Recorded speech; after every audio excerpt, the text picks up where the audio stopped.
আমরা আজকে মুন্সিগঞ্জের আধার ইউনিয়নের মিজিকান্দি চলে আসছি, কারণ আমার জামাই নাকি গোসল করবে। তো এইখানে এত সুন্দর পরিবেশ, একদম সবুজ প্রকৃতি, গাছপালা দিয়ে ঘেরা, আর এত পরিমাণ বাতাস, মানে একদম মানসিক একটা শান্তি পাওয়া যাচ্ছে, একদম রিল্যাক্স লাগতেছে। ওই পাশটা দেখাও, এত ভালো লাগতেছে পরিবেশটা।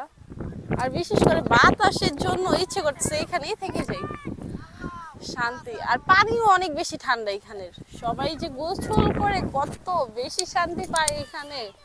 আর আমার জামাই তো নিজেও গোসল করার জন্য এখানে চলে আসছে। এখানে গোসল করলে আমি আফসোস, আমি গোসল করতে পারবো না, বাট আমার হাজবেন্ড গোসল করবে।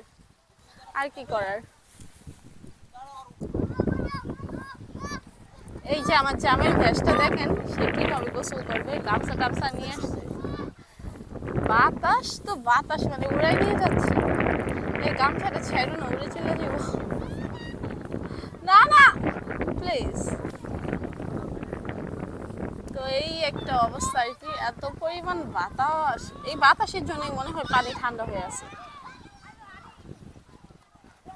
এখন হচ্ছে যে আমার জামাই গোসল করার ভেসে একদম প্রস্তুতি নিতেছে। এই দদিও না, সে একদম পুরো প্রস্তুতি নিচ্ছে। কারণ কক্সবাজার গিয়ে তাকে আমি গোসল করতে দেইনি, তাই সে নাকি আধারা ইউনিয়নের মিঝিকান্দির এখানে এসে গোসল করবে।